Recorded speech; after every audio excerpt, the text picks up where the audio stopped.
8 juillet 2016, gare de Hakata, l'un des centres de transit les plus fréquentés de Fukuoka, au Japon. Des milliers de personnes traversent ces entrées chaque heure. Navetteurs, touristes, vendeurs. Personne n'a fait attention à l'alfarde noire qui s'est arrêté près de l'entrée Chikushi. 3 hommes sortent d'une alfarde noire, chacun portant une valise. Ils ne sont pas nerveux. Ils ont déjà fait cela avant. Les valises sont lourdes. À l'intérieur, des barres d'or, 160 kg. Ils se déplacent rapidement, se dirigeant vers un magasin proche. Il n'y a pas de sécurité et il n'y a personne pour les surveiller. Jusqu'à ce qu'une camionnette blanche se gare de l'autre côté de la rue. 4 hommes en sortent, vestes noires, badges en plastique. Ils ne font pas de scène, s'approchent simplement, voix calme, et disent qu'ils sont de la police. Contrôle de routine. C'est tout. Les courriers remettent les sacs sans hésitation et en quelques minutes, c'est fait. La camionnette blanche s'engage dans la circulation et l'or disparaît. Personne n'appelle la police. Aucun rapport n'est déposé. Cela aurait dû être le travail parfait, mais ce n'était pas le cas.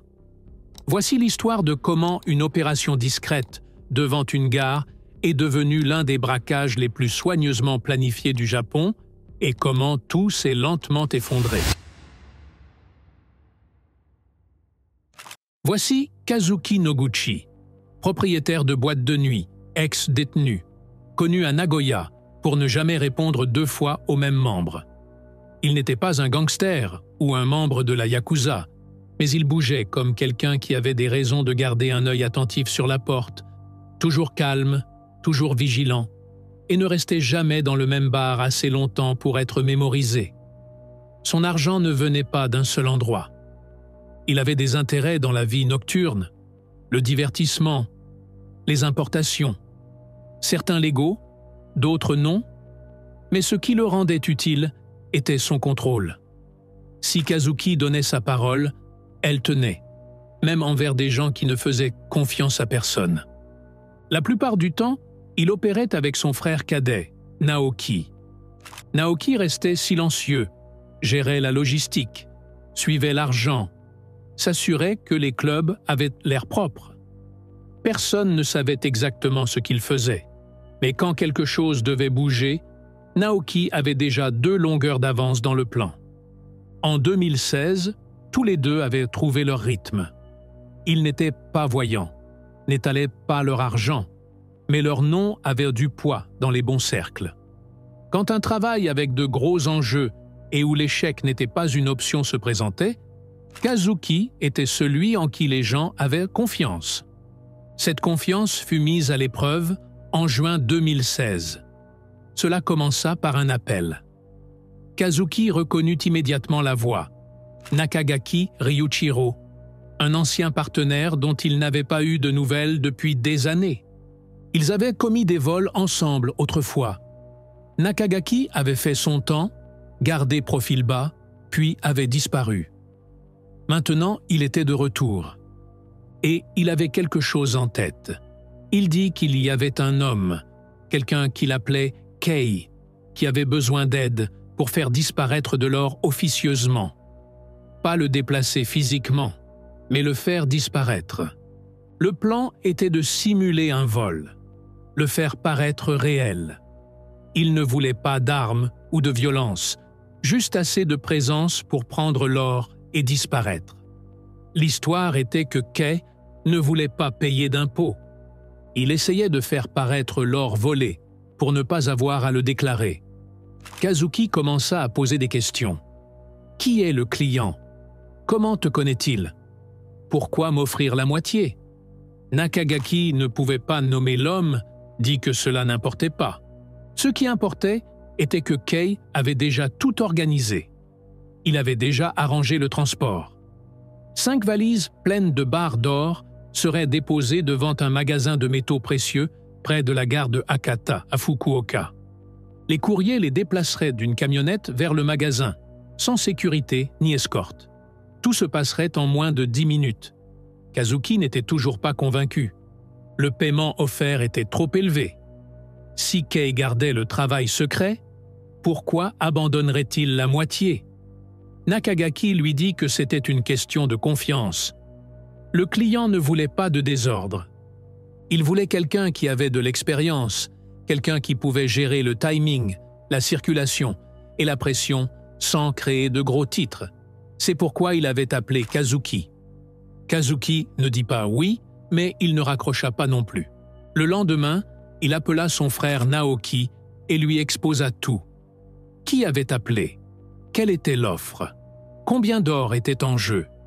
Ils convinrent tous les deux que quelque chose clochait. C'était trop fluide. La mise en place était presque trop parfaite. Kazuki demanda plus de détails. Nakagaki livra. Il décrivit les véhicules impliqués, la marque et le modèle de la camionnette des courriers, où ils se gareraient, combien de temps ils prendraient, à quelle heure ils arriveraient. Tout ce qu'il dit pouvait être vérifié.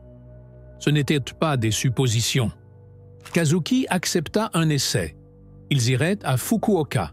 Ils surveilleraient le bâtiment, chronométreraient le dépôt et confirmeraient l'itinéraire. Si quoi que ce soit paraissait suspect, ils partiraient. Mais si tout était exactement comme décrit, ils pensaient déjà à comment s'y prendre. 3 jours après l'appel, Kazuki était à Fukuoka.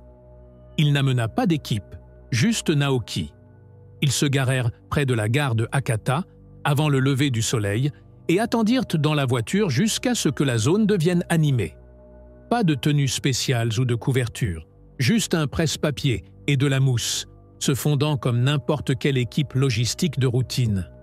Les instructions que Nakagaki leur avait données étaient spécifiques. Il dit que la camionnette arriverait à l'entrée Chikushi de la gare. Les courriers déchargeraient 5 valises, qu'ils se dirigeraient vers un magasin de métaux précieux proche. Il donna même une heure exacte, 9h30. Ils restèrent jusqu'à midi. Rien ne se passa.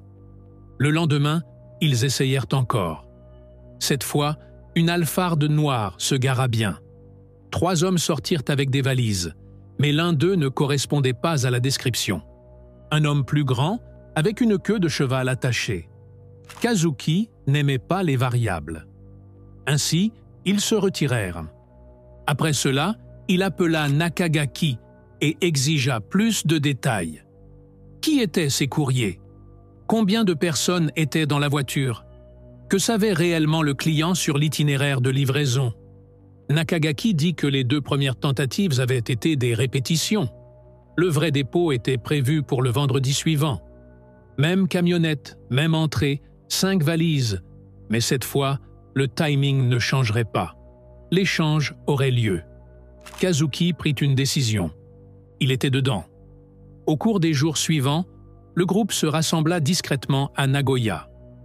Kazuki fit venir 4 hommes de plus, des gens qui avaient travaillé sous ses ordres avant. Ils gardèrent le cercle restreint sans étrangers. Il exposa le plan. 2 véhicules, un membre d'équipe pour retarder les courriers, 2 pour gérer les sacs, 1 pour vérifier la camionnette de transport, 1 pour couvrir la sortie. Chaque rôle était verrouillé avant que quiconque quitte la pièce. Ils se procurèrent 2 voitures blanches, une Toyota Noah et une Suzuki Swift, toutes 2 sans marque distinctive, immatriculées sous de faux noms. Les intérieurs furent vidés pour faire de la place pour les valises. Ils achetèrent l'équipement en ligne, des gilets style pare-balles, des porte-badges en plastique, des vestes noires à fermeture éclair. Pas de vrais uniformes, juste assez pour passer au premier coup d'œil. Les badges qu'ils utilisaient n'étaient même pas japonais. Ils disaient « Département de la Défense des États-Unis ». Kazuki s'en fichait. Le travail n'exigeait pas un regard attentif. Ils pratiquèrent le timing. Qui sort en premier? Qui parle? Qui prend les sacs? Où se tient le leur? Quand les voitures repartent? À quelle distance ils roulent? 5 minutes était la fenêtre. Pas parce qu'ils se dépêchaient, parce qu'ils ne voulaient pas donner à quiconque assez de temps pour poser une question. La nuit avant le coup, ils étaient déjà en position. Et à ce moment-là, cela ne ressemblait plus à un plan. On avait l'impression que c'était déjà arrivé. Fukuoka, le 8 juillet 2016. À 8h45, les deux voitures étaient garées près de l'entrée Chikushi de la gare de Hakata. La Toyota Noah était assise de l'autre côté de la rue, moteur éteint. La Suzuki Swift était positionnée à un pâté de maison, près de l'itinéraire de sortie. À l'intérieur de la Noah, 4 hommes attendaient. Kazuki, Naoki et 2 autres. Tout le monde resta silencieux. Ils étaient arrivés tôt, au cas où. Toutes les 10 minutes, ils vérifiaient leur montre. À 9h28, l'Alphard noir se gara. Même marque, même plaque. 3 hommes sortirent, chacun portant une valise. Tout correspondait. L'équipe ne bougea pas encore. Ils observèrent la direction, observèrent le poids des valises, observèrent pour s'assurer que personne d'autre ne suivait. Les 3 courriers entrèrent dans la gare et attendirent l'ascenseur. C'était le signal. Kazuki ouvrit la porte et sortit. Les autres suivirent en séquence. Pas de précipitation, pas de cris. Ils traversèrent le trottoir ensemble et s'approchèrent des hommes par le côté. Le chef marcha directement vers eux. Il sortit son badge. « Police !» dit-il. Il n'éleva pas la voix. Il leur dit qu'il y avait eu un tuyau, que les valises pourraient contenir de l'or non déclaré, qu'elles devaient être inspectées. Les courriers ne protestèrent pas. Il n'y avait pas de renfort ou de sécurité. Et plus important encore, ils n'étaient pas censés le porter non plus. Les valises furent remises. Une par une, elles furent rapportées à la camionnette, chargées à l'arrière, sécurisées, fermées. Un membre de l'équipe resta derrière avec les courriers, les retarda avec des questions, garda le ton posé. Rien d'agressif, juste assez lent pour donner aux autres le temps. 2 autres hommes se séparèrent et allèrent à l'Alphard. À l'intérieur, il y avait 2 autres passagers. Ils leur dirent de sortir, dire que c'était un contrôle standard. Ils fouillèrent l'intérieur. Une autre petite cargaison d'or et un sac à bandoulière noire laissé sous un siège. Portefeuille, pièces d'identité, passeport, carte bancaire. Ils ne l'ouvrirent pas. Ils prirent juste tout. Personne n'éleva la voix. Personne ne résista. À 9h36, les 5 valises et le sac supplémentaire étaient dans la camionnette. Le dernier membre de l'équipe s'éloigna des courriers et retourna de l'autre côté de la rue. La Noah s'engagea dans la circulation. La Swift suivit. Ils roulèrent lentement. Restèrent dans une voie. Gardèrent le silence tout le chemin. Les courriers restèrent figés sur place pendant quelques minutes, essayant de traiter ce qui venait de se passer. Personne n'avait rien remarqué. L'équipe resta sur l'autoroute jusqu'à ce qu'ils atteignent la préfecture de Yamaguchi. Là, sur les berges d'une rivière, ils s'arrêtèrent. Ils ouvrirent les valises, comptèrent les barres. Ils jetèrent les uniformes, les badges, le sac à bandoulière. Tout ce qui n'était pas de l'or. Dans l'après-midi, les camionnettes avaient disparu. Les voitures de location furent rendues. Ce qui suivit était déjà en mouvement. L'or fut divisé en 2 lots. 60 kg furent remis à Shimano Seiki à un courrier séparé. Cette portion irait directement à Tokyo. Paiement pour l'informateur. Les 100 restants furent gardés par l'équipe. De là, Kazuki et Naoki roulèrent vers l'ouest en direction d'Hiroshima. Ils gardèrent leur distance l'un de l'autre. Changèrent de voitures une fois, évitèrent les autoroutes. Quand ils arrivèrent, tout de l'opération avait déjà disparu. Les gilets, les sacs, les faux badges, le sac à bandoulière qu'ils prirent de la camionnette. Tout avait été jeté près de la berge de la rivière avant la division. À l'intérieur du sac, il y avait un téléphone, un passeport, une carte de santé et un peu plus d'1 million de yens en espèces. Ils prirent l'argent. Le reste fut jeté à l'eau. À Tokyo, le courrier rencontra un intermédiaire nommé Komatsu Zakitero. Il avait fait affaire avec Kazuki avant, principalement dans la scène de la vie nocturne, parfois dans la revente. Cette fois, Komatsu était en charge de la dernière étape: décomposer l'or et le faire sortir du radar. Silencieusement, régulièrement et pièce par pièce. À la fin du mois, tout avait disparu. La part de Kazuki dépassait 100 millions de yens. Les autres reçurent moins. C'était compris. Il ne changea pas sa routine. Il resta à Nagoya. Retourna au club. Paya pour les mêmes tables. S'habilla toujours bien. Fit toujours des voyages. Paya toujours des influenceurs pour poster des photos avec lui. Rien de voyant. Juste constant. Il n'y eut pas de reportage. Pas d'alerte police. Rien qui indiquait que le travail avait jamais eu lieu. Le plan avait fonctionné. Mais il y avait une erreur qu'ils n'attrapèrent pas. Le sac à bandoulière qu'ils jetèrent contenait plus que juste une pièce d'identité et un téléphone. Il contenait aussi des registres de contact, des noms, des numéros, des horodatages. Et un des appareils était resté allumé assez longtemps pour pinguer une antenne. Cela ne ressortirait pas immédiatement. Mais cela ressortirait. Et quand ce serait le cas, cela mènerait à chaque partie du travail qu'il pensait avoir fait disparaître. 2 semaines passèrent. Rien ne fit surface.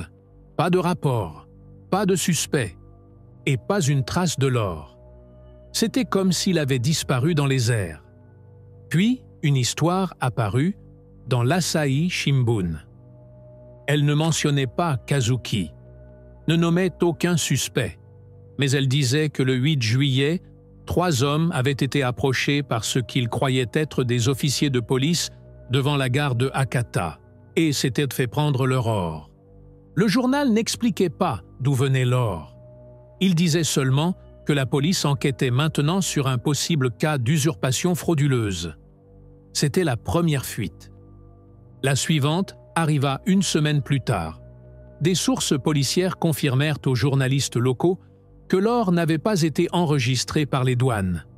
Il avait été introduit clandestinement, très probablement de Hong Kong, puis destiné à être vendu discrètement au Japon.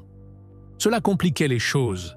Les courriers n'avaient pas signalé le crime eux-mêmes, mais ils en avaient parlé à quelqu'un.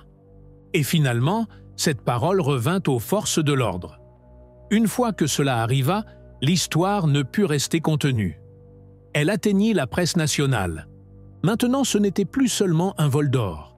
C'était une opération de contrebande illégale, avec un vol organisé par-dessus. À l'intérieur du bureau de Nagoya de la police métropolitaine, un groupe de travail fut discrètement formé. Ils ne commencèrent pas par les suspects. Ils commencèrent par la scène. Les images de surveillance montraient les camionnettes, la façon dont les hommes bougeaient, ce qu'ils portaient, les voitures dans lesquelles ils partirent. Mais aucune des plaques n'était traçable. Et les hommes avaient évité toutes les caméras à l'intérieur de la gare. Le plan tenait encore, jusqu'à ce qu'un des téléphones jetés soit récupéré. Endommagé par l'eau, rayé, mais pas effacé. C'est là que les premiers vrais noms firent surface. Une des pièces d'identité à l'intérieur du sac à bandoulière n'avait pas été falsifiée. De là, la direction de l'affaire bascula. Il ne s'agissait plus de l'or. Il s'agissait de qui avait aidé à le déplacer et qui n'était pas resté silencieux. Fin août, les détectives avaient reconstitué une courte liste de noms, non pas parce que quelqu'un avait parlé, mais à cause des liens qu'ils commencèrent à découvrir.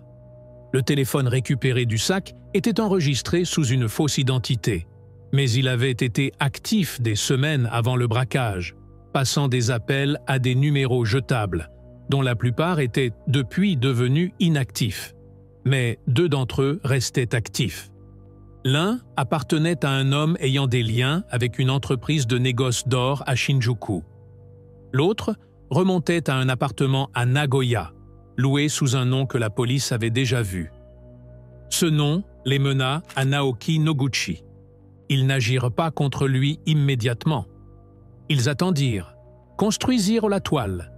Ils récupérèrent les images de caméras de circulation de la zone de la gare de Hakata, zoomèrent sur la Toyota Noah blanche, identifièrent les enjoliveurs, recoupèrent les observations de véhicules à travers les préfectures dans les jours qui suivirent.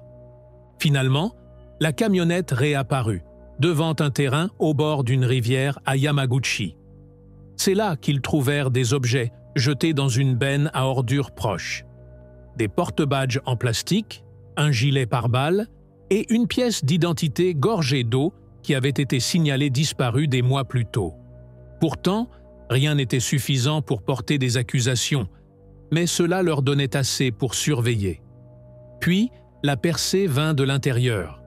Un associé de bas niveau nommé Watanabe, un ancien coureur pour une des anciennes affaires parallèles de Kazuki, fut interpellé pour une affaire non liée. Pendant l'interrogatoire, il mentionna le truc de Fukuoka, prétendit qu'il n'en faisait pas partie, mais savait qui en était.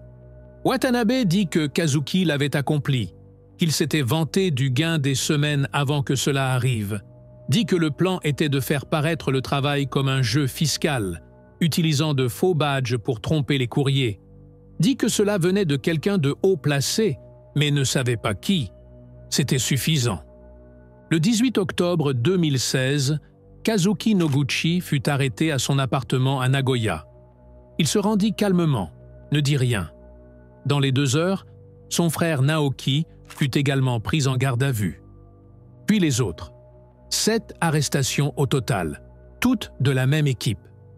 Dans l'appartement de Kazuki, ils ne trouvèrent pas d'or, mais ils trouvèrent des carnets de contact, des cartes imprimées et des maquettes de badges, des photos d'équipements qui correspondaient aux descriptions de témoins de la scène. La preuve n'était pas parfaite, mais l'histoire se formait. Ils faisaient face à des accusations d'usurpation d'identité d'agents des forces de l'ordre, vol, fraude organisée et possiblement plus, selon combien pourrait être lié au lui-même. Le procès prendrait du temps. Mais l'effondrement avait déjà commencé. Pendant des années, le Japon avait été inondé d'or introduit clandestinement de Hong Kong et de Chine continentale. Il n'était pas déplacé à travers les aéroports dans des compartiments secrets. Il était porté directement en avion par des courriers portant des ceintures doublées de barres d'or ou les emballant dans des kits cosmétiques. La raison était simple. Le Japon avait augmenté sa taxe de consommation sur l'or à 8%. Cela signifiait que quiconque pouvait importer de l'or discrètement et le vendre au prix du marché à l'intérieur du pays pouvait repartir avec un profit garanti. Le système n'était pas cassé. Il fonctionnait exactement comme il avait été conçu, juste pas pour le gouvernement. L'équipe qui perdit l'or à Fukuoka n'était pas aléatoire. Ils étaient liés à un réseau dirigé par un ancien officier des douanes qui savait exactement où étaient les angles morts. Il organisait les ramassages à Séoul, les dépôts à Osaka, le blanchiment à Nagoya et la revente dans la capitale. L'homme référé dans le plan original comme Ki, l'initié qui avait supposément donné le feu vert au faux vol, ne fut jamais officiellement identifié. Mais des documents du tribunal de district de Fukuoka référençaient un courtier immobilier basé à Kyushu avec des liens à la fois avec des politiciens locaux et des entreprises de gestion de vie nocturne. Il ne fut pas accusé. Il ne fut même pas nommé. Mais son numéro de téléphone apparaissait dans les registres récupérés de l'appareil récupéré. Les victimes dans l'affaire, les supposés propriétaires des valises, ne déposèrent jamais officiellement de plainte criminelle. Ils témoignèrent sous pression. Leurs avocats argumentèrent que l'or n'était pas en violation de la loi douanière. Ils prétendaient qu'il avait été acheté légalement à Hong Kong et était détenu temporairement pendant une transition d'affaires. Mais le tribunal n'y crut pas. La chaîne de possession était brisée et aucun des hommes impliqués dans le transport ne pouvait expliquer pourquoi il n'avait pas de permis. Pour le public, cela ressemblait à un audacieux coup de force. Pour les gens dans les coulisses, c'était un accord d'affaires qui avait mal tourné, un qui força des gens qui restaient habituellement silencieux à sortir au grand jour. Le procès commença début 2017 au tribunal de district de Fukuoka. L'accusation vint préparée. Ils décrivirent toute l'opération du début à la fin. La surveillance, les faux badges, l'équipement, la camionnette. Le moment où chaque valise fut chargée, ils n'avaient pas l'or, mais ils avaient des images, des déclarations de témoins et le timing.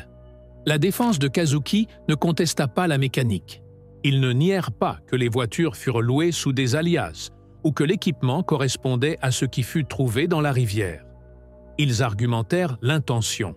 Kazuki prétendit qu'il croyait que l'or appartenait à son client, que le travail avait été présenté comme une récupération civile, une partie réclamant ce qui était à elle. Il dit que le plan était d'effrayer les courriers, pas de les voler. Le tribunal ne l'accepta pas. Le juge déclara que l'opération avait été structurée avec une précision militaire, et les actions des défendeurs indiquaient clairement un vol prémédité.